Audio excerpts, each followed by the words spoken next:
Tuluyan ang nagpaalam sa action series na Blood vs. Duty ang aktres na si Bella Padilla matapos mawala ang kanyang karakter ilang linggo bago ang pagtatapos ng programa. Agad ditong ikinalungkot ng maraming manonood na sumusubaybay sa serye. Nilinaw naman na walang anumang isyu o intrigang naging dahilan ng maagang pag-alis ni Bella sa proyekto. Bahagi lamang ito ng takbo ng kwento at ng nakaplanong direksyon ng serye. Kaya wala umanong dapat pagdudahan ang mga tagahanga. 3 linggo bago ang final episode ng Blood vs. Duty, tuluyan ng tinapos ang karakter ni Bella Padilla bilang si Agent Lara Angeles.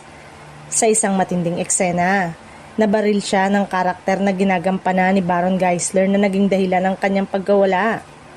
Dahil dito, marami sa mga tagahanga ni Bella ang nagpahayag ng kanilang kalungkutan sa social media.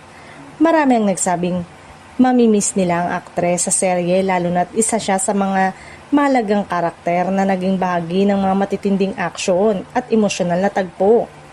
Samantala, nagpasalamat naman ang JRB Creative Production kay Bella Padilla sa kanyang naging dedikasyon at mahusay na pagganap bilang Agent Lara Angeles.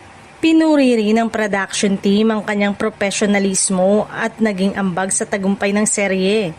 Bagamat nagtapos na ang paglalakbay ni Bella sa Blood vs. Duty, inaabangan na ngayon ng kanyang mga tagahanga kung anong susunod niyang proyekto.